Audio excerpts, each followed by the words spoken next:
A blessed and wonderful day to everyone. Welcome to Hope and Strength for the Journey.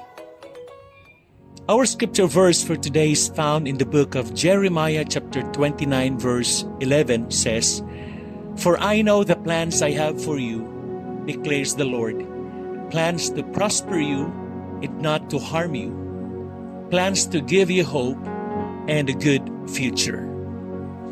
Alam mo ba yung pakiramdam na parang walang direksyon ang buhay?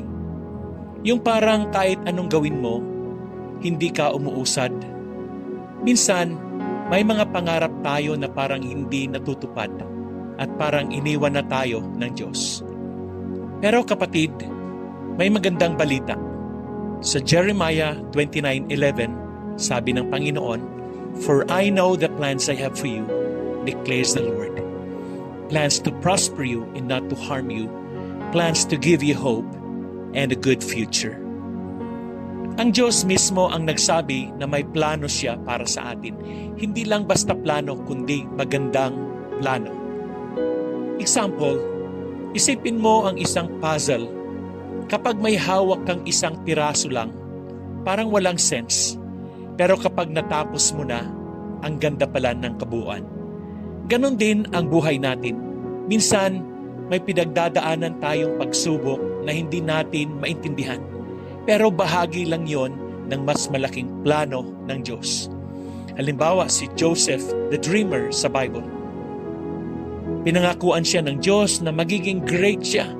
Pero anong nangyari? Binenta ng mga kapatid. Nakulong kahit walang kasalanan, naging alipin sa ibang bansa. Kung titignan natin, parang hindi magandang plano, di ba? Pero sa huli, itinataas siya ng Diyos bilang gobernador ng Egypt at ginamit siya para iligtas ang maraming tao. Ganon din tayo. Akala natin minsan failure ang sitwasyon natin, pero may divine purpose si God sa lahat ng nangyayari. Amen. Paano po natin i-apply ang mga katotohanan ito? Una, magtiwala sa plano ng Diyos kahit hindi natin agad naiintindihan. Ibig sabihin, minsan gusto natin ng instant results. Pero may perfect timing si Lord. Huwag kang mainip. Pangalawa, huwag kang matakot sa failures o setbacks. Hindi ibig sabihin na may problema ka ngayon, wala nang magandang bukas. Tandaan, setback is a setup for a comeback. Amen? At ang pangatlo po, manatiling tapat sa Diyos. Kahit anong pagsubok, huwag mong iwan si Lord. Kasi siya, hindi ka iiwan. Amen. Kapatid, may plano si Lord sa iyo. At hindi lang basta plano, kundi magandang plano. Huwag kang matakot. Huwag kang panghinaan ng loob.